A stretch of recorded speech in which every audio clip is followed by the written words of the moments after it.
Electric cycle destroy.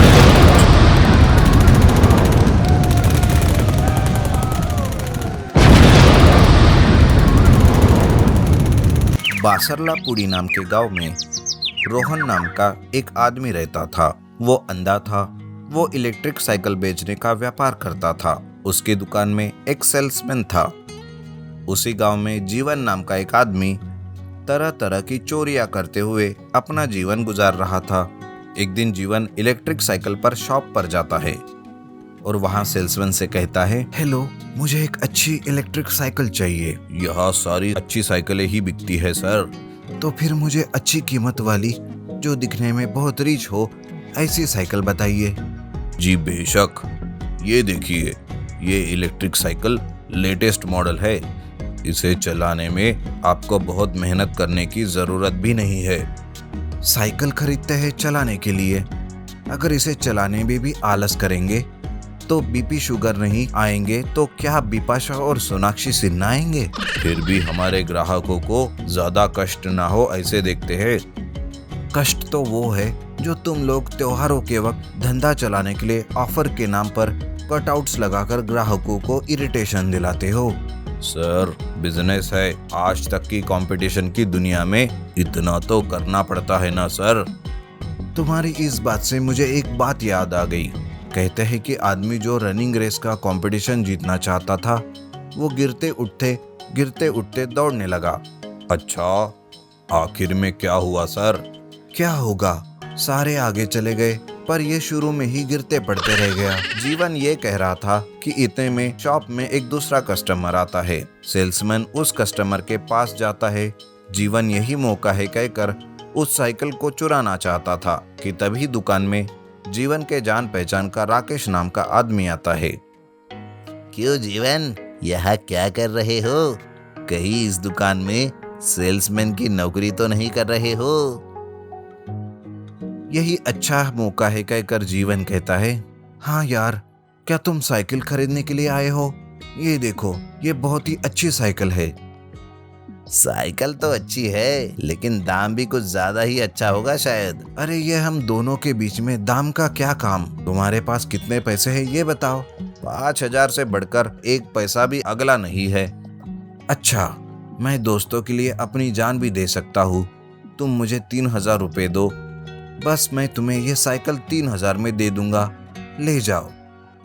अगर तुम्हें कोई परेशानी हो गई हो तो मैं देख लूंगा ना, तो 3,000 रुपए दे दे और साइकिल ले जा। ऐसा कहकर वो उसके पास से 3,000 रुपए लेकर साइकिल देकर भेज देता है और अपने मन में सोचता है, यही अच्छा मौका है। मैं एक और साइकिल लेकर यहाँ से चला जाऊंगा, यहाँ और कोई नहीं है।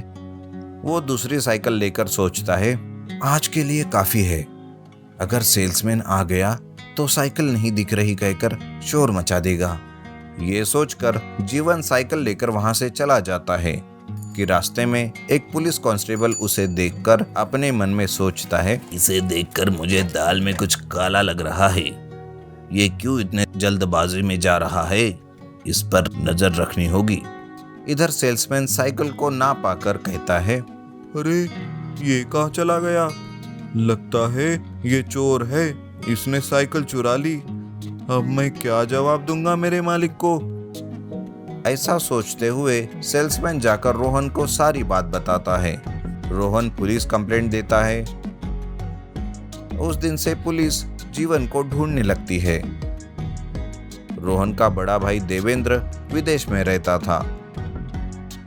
वो विदेश से आते वक्त रोहन के लिए एक रोबोट लाता है और कहता है, ये देख, मैं तेरे लिए रोबो लाया हूँ। ये तेरी दुकान में काम आएगा। ये कैसे काम आएगा भैया? ये जो काम तुम कहोगे वो करेगा। बस इतना ही नहीं, अगर कोई चोर भी तुम्हारी दुकान में आ जाए तो वो उस चोर को भी पकड़ लेगा। अरे वाह, ये तो बहुत अच्छा है। आजकल चोरियां बहुत ज्यादा हो गई है। रोहन उस रोबो को अपनी दुकान में रखता है। एक दिन जीवन चुराई हुई साइकिल पर जा रहा था।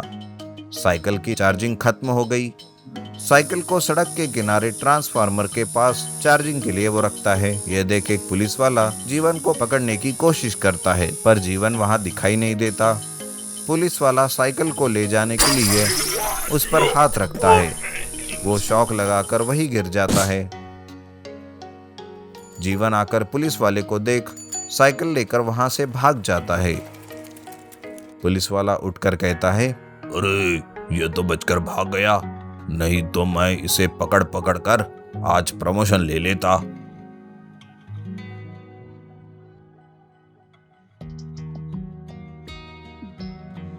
वो उन लोगों को चेक कर रहा था। ये देख बच्चा डर जाता है।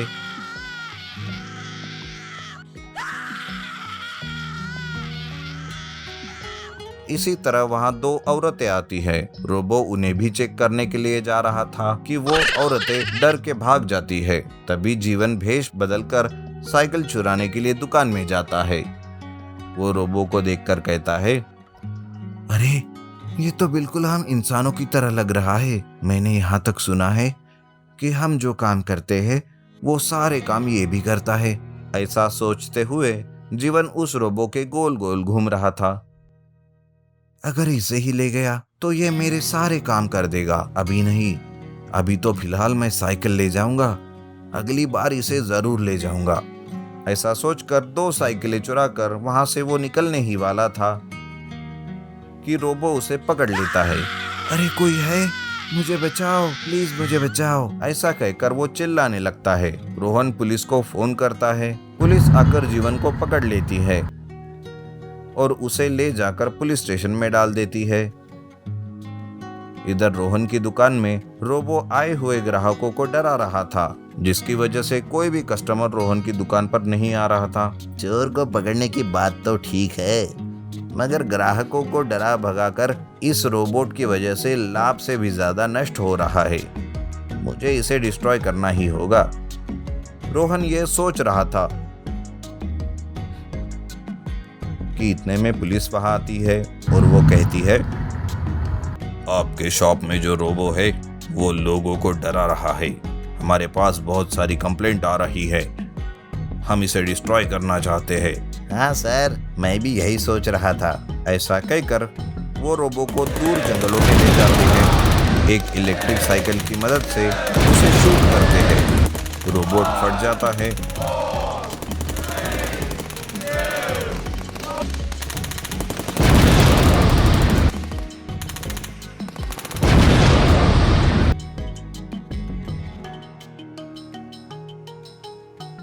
उस दिन से रोहन का व्यापार फिर से अच्छे से चलने लगा।